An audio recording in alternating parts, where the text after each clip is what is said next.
Hey, thanks for tuning in to the Artemis Channel today. If you clicked on our thumbnail, so you probably had a tough November like I did. We're going to talk about the 4 lessons that I think I learned as part of having a tough November. So stick around.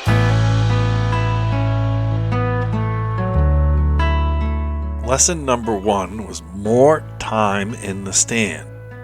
Looking back now, I think it was pretty clear to me that I had spread myself pretty thin. I spent all of October bird hunting with my dog, had gone down to Texas and had some real level of success down there with a hog hunt and deer hunting and get that bonus turkey hunt. Let's go. Plus the high school football team that I'm affiliated with had a deep playoff run here in New Hampshire, and I just kind of had spread myself pretty thin, and that seems pretty obvious looking back at the first interview of firearm season. Morning. First Sunday of rifle season. Just got back from Texas. Had to take care of chores and stuff. Yesterday, the football team was eliminated in the playoffs, so that's a bummer, but they really turned their season around early on, so I'm proud of those guys for that. I'm gonna sit as long as I can today. I may have to go home for some chores. So, we'll see how that goes. And that's really my season in a nutshell. That one interview tells you everything you need to know. There's a cliche that you can't get them if you're sitting on the couch. And while I wasn't sitting on the couch, I certainly had a lot going on, and I wasn't in the stand like I needed to be. That lesson was driven home very clearly, concisely. And this guy walked by my stand on a morning that I was going to hunt, and I chose to sleep in as opposed to getting my ass up and getting in the tree. Which really brings me to lesson number 2. They're related. Was doing my mid-season scouting.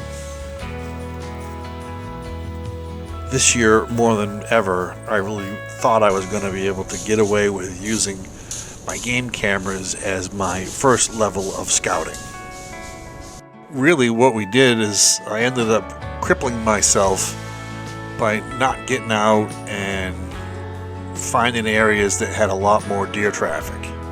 That's coupled with the fact that we had this real stud of a drop tine that was milling around our ladies. As I like to say, I've got the keys to the brothel, and sooner or later the gentleman will come calling. And this guy was around, and he was around just enough to make Tom and I want to continue to sit in the same spot, hoping that we'd see him come by.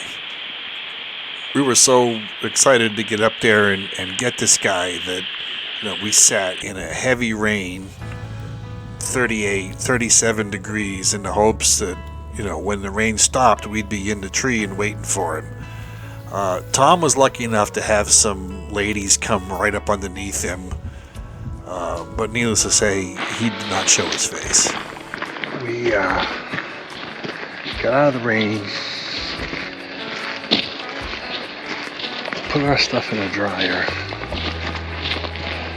It is shocking how much warmer it is now that we're dry. It's crazy, isn't it? Tom and I were remarking how much stuff we had to carry in order to try to stay dry. I feel like that guy in Band of Brothers. Joe Toy. Yeah, I felt like Joe Toy. Ashes, chocolate bars, charms, candy, powdered coffee, sugar matches, compass, bayonet, entrenching tool, ammunition, gas mask, reset bag with ammo, my webbing, my 45, canteen, 2 cartons of smokes, Hawkins mine, 2 grenades, smoke grenade, gamma grenade, TNT, this bullshit, and a pair of nasty skivvies. Tom and I could pretend that we were ready to invade all we want, but in the end, we simply weren't in the right location. Which brings us to lesson number 3. Location, location, location. So I've got 3 stands that we had out this year.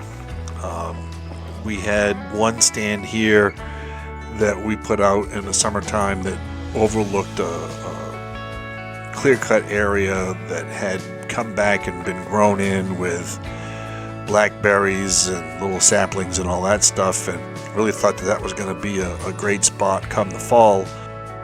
But when the blackberries were gone, so were the deer. So my next stand is up in this area here we call the nursery, where I'm overlooking a game trail and a doe bedding area that has real good traffic in and out. We know that there's deer using that spot, but with this spot here, like you guys can see in this shot, you just can't see in there because I haven't done the necessary maintenance. And then when you look over here to the west, there could be a deer right here at 35 yards, and I'd never see him. So you can tell in this shot that I really need to get in here and do some maintenance and limb out a lot of stuff so I can see deeper into this spot where we know there's really good deer traffic. In this third stand, we've had real good deer movement. We've had real good intel. I've killed deer at this location. Hell, we had Tom had those ladies walk right underneath him, so obviously he had pretty good scent control too. But the problem with this one is getting to it. We have to walk through that bedding area that those girls were just coming out of to get to it, and it's just, there's no way to get there without blowing the deer out before we get in there.